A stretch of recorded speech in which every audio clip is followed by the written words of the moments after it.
د کندهار اوسېدونکو د دوشنبې په ورځ د دغه ولایت په عینو مینه کې د پښتون ژغورنې غورځنګ د وژل سوي غړي ارمان لوڼي د جنازې غیابي مراسم ترسره کړه.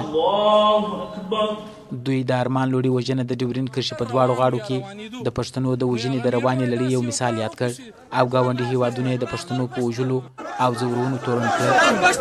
دا ټول افغانان سره یو چې هم به سوله چې افغانستان ته راځي هم به لرو بر پښتانه سره یو کېږي په انچپاق د چا پلار یې نسي ختمولی. دا د پښتنو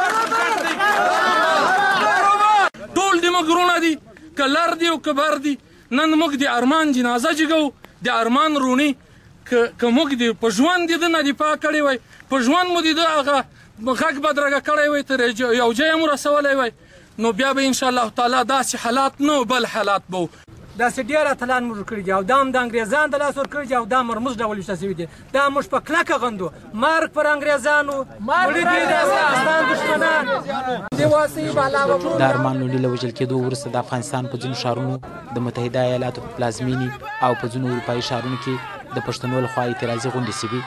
اعتراض کوونکي چې لا یې هم شمېر زیاتېږي د ارمان لوڼي قاتلینو ته سزا غواړي او وایي چې په دې اړه باید سمدستي پلټنې وشي.